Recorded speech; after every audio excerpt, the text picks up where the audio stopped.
What's up YouTube? My name's Tommy and welcome to my home. And today I'm in the studio writing all day today. I took off from work, kind of a mental health day. I've had a lot of construction from our new home, and it's kind of been a little stressful. So I took off and just needed a day to kind of get in the studio, do something that I know will kind of relax me somewhat. Because when you record a new album, one of the frustrating things is I've kind of made myself stay in a writing mode, and when you're in a writing mode, for me, it's I'm not producing the song, and it doesn't kind of develop, and you can't kind of like hear the song and the end product, and so sometimes that can be a little frustrating because you feel like you haven't accomplished anything. And I think for me personally, that's always been, I haven't finished anything, I got to do this, I got to do that, and that has been, kind of a point of a stressor when you're recording. So today I'm in the studio writing, and hopefully it'll kind of unwind me a little bit. Hopefully I can get a good riff out, and I'm kind of developing a EDM type rock album and seeing what that kind of sounds like, because I've never done it before. So it's been a little bit frustrating because I don't know exactly how it's going to sound and how I'm going to take synth elements and guitar elements, rock elements and EDM elements and mesh it all together.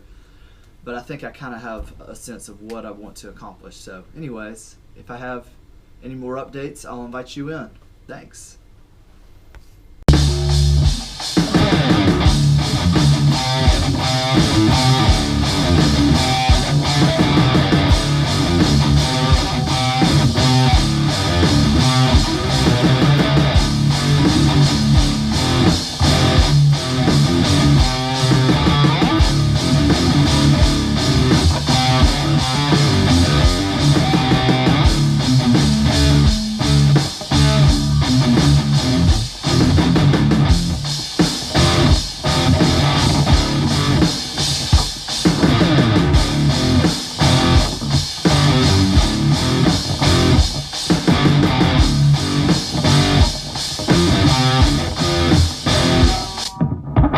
So, I like these grooves that I'm doing this morning. I am using, going through the Kemper. These are Gibson pickups in a ESP LTD. We're going through the Ola England. I don't know what kind of amp this is. I've never heard of it. The Haiti KY 330. Never heard of this amp. HAENDE. I don't even know how to say that, but it sounds epic, especially with these Gibson pickups, the 500Ts in the bridge, which is what I'm using. What I'm thinking about, and this is just kind of a blog, a studio blog of me making the record. What I'm thinking about is I need to create some kind of riffs that leave space for the synths, in terms of like something like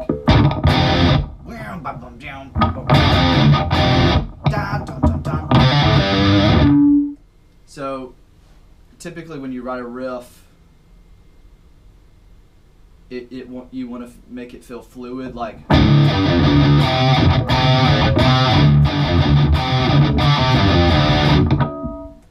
but I'm thinking at certain parts, I really like that, and I think that's going to be part of the song for sure.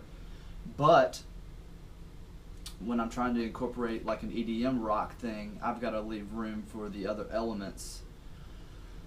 So I'm meshing the genres together. So I've got to do something like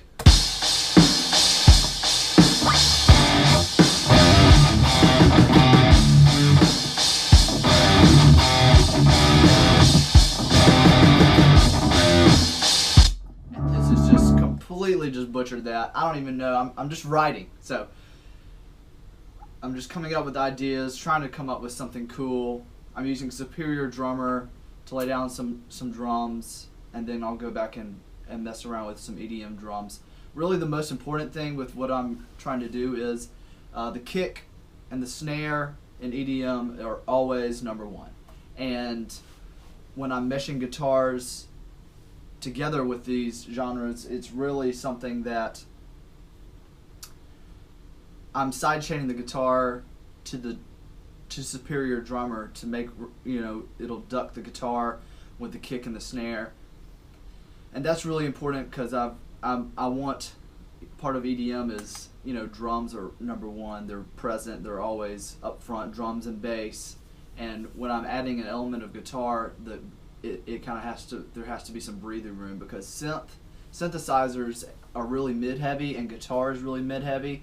So one trick that I've been learning and just kind of thinking about myself is I've got to make breathing room for each element. And the way you kind of do that is with sidechain compression. For instance, what I'd probably do is I would sidechain the synth to my guitar so it kind of ducks, so the synth kind of lowers in volume when the guitar is present, and then when the guitar kind of backs off, the synth kind of becomes more present. And I think that that's a trick that I'm going to be using for this album. I'm at 170 BPM. This is, I guess, typically like a good rock tempo, but also, if you were to think EDM, it's a drum and bass type tempo. So, anyways.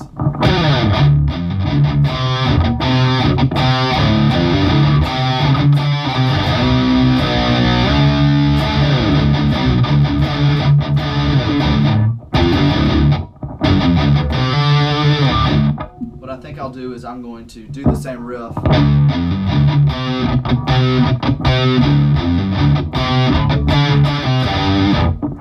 but then replace it with certain elements like bow, bow, bow, bow.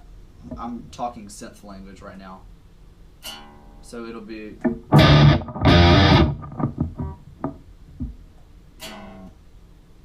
bow, bow, bow. So bow.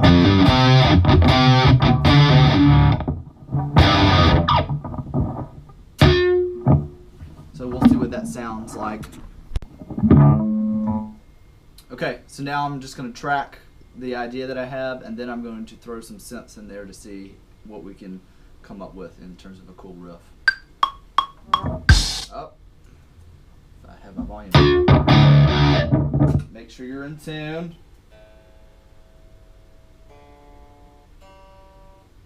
You don't want to record an idea and then have to go redo it. Just waste time.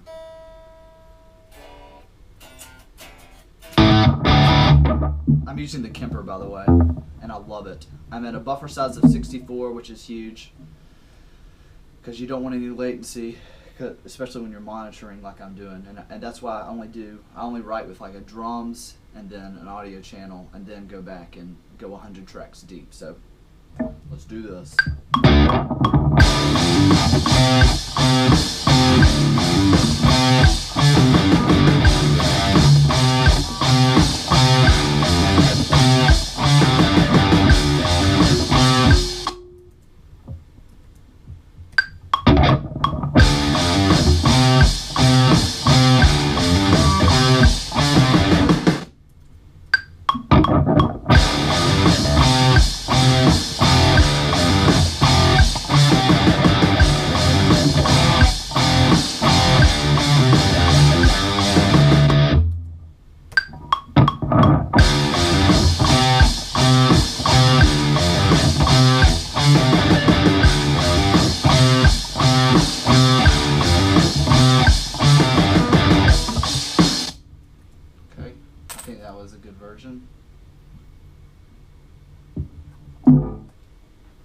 So I'm going to record it twice, and then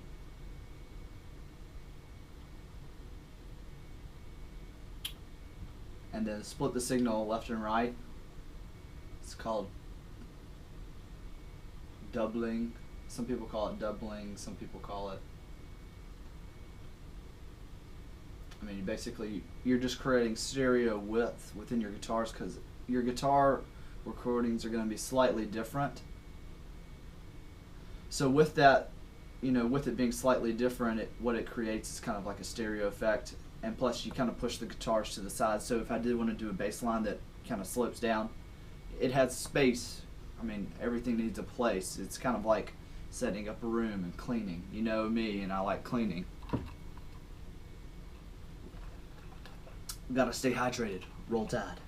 I live in Alabama. Alright, so now I've recorded the first part. Let's do it again.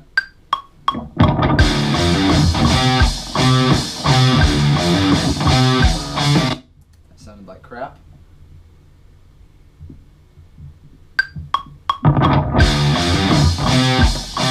I keep wanting to do those notes in between, but it's hard to leave space.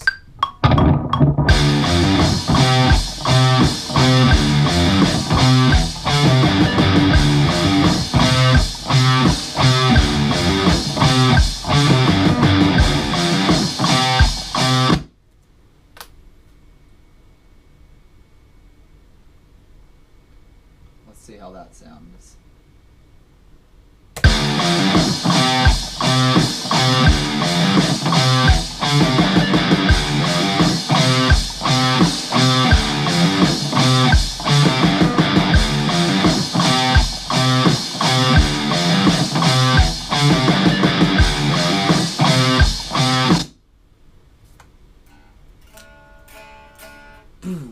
You know what I need to do is kind of create a synth drop.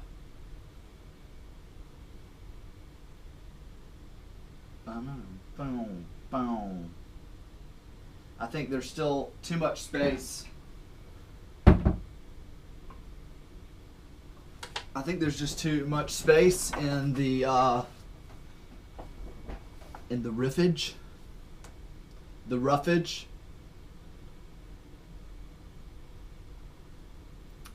Because when I do the bass line, I want the bass line to kind of drop. But, you know, if it's too short, it's going to be and it won't sound as good. Because you kind of want to, I guess, show the drum sound. Or display the drum sound. Or, what am I talking about? Drum sound. The bass sound. Alright. Okay, so I'm back, and what I've done is I've kind of stopped the guitar because I needed kind of a visualization of how I want the riff to go for the intro riff before it breaks into a verse. And what I've decided to do is create some bass lines. Excuse me. So I've pulled up Serum, which is, I think, one of my new favorite synths from X4 Records. Steve Duda, love you, bro.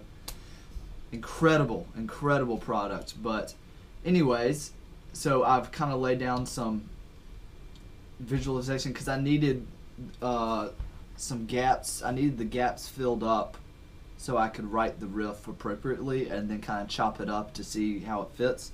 So this is what I've got so far.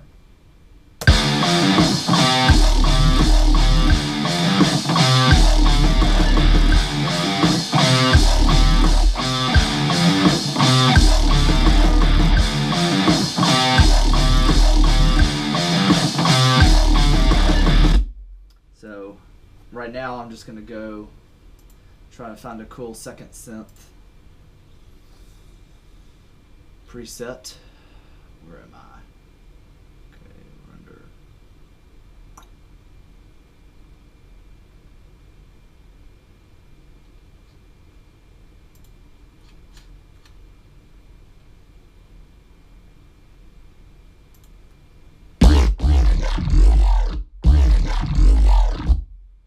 That's dirty.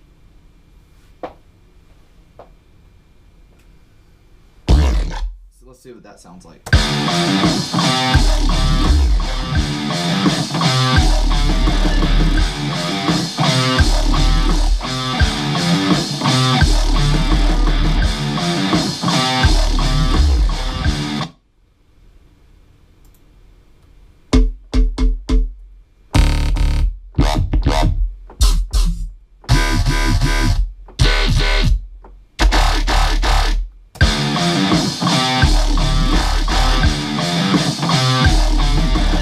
That gives it kind of a dum dum. So if you were to go bum bum,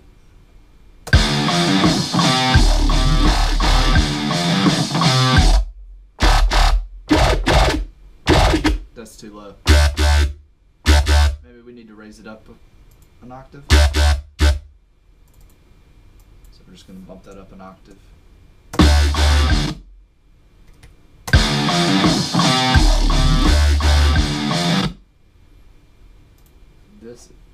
This first synth is too quiet. We need to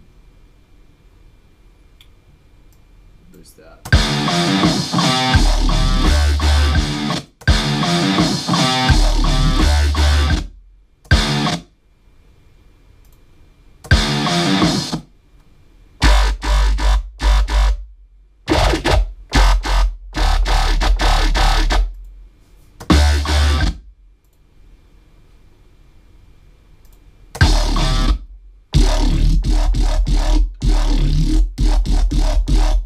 Not loud enough.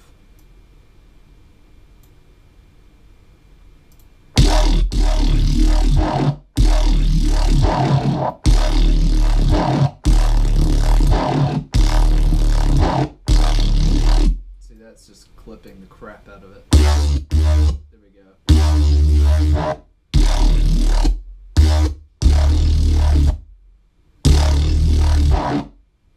See, maybe we need to do both of them together.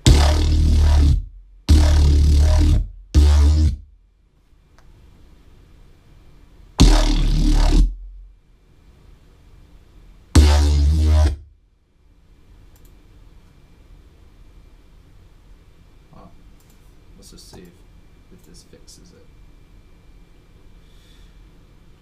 I'm boosting the signal crazy.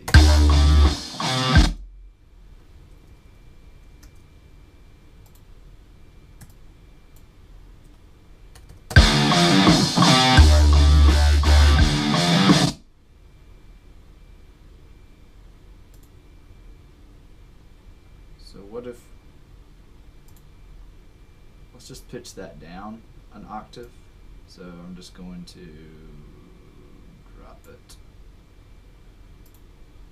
Let's see what that sounds like. Pitch bound, pitch bound, bam. Oops.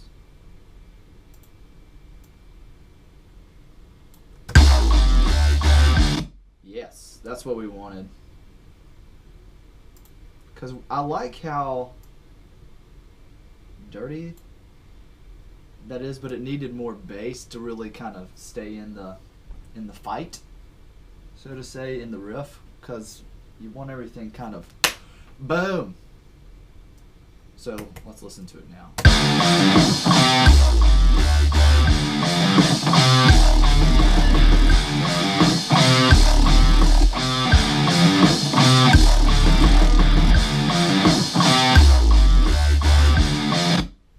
Of course, we need to add a sub to go along with the guitar riff, so it doesn't seem so empty.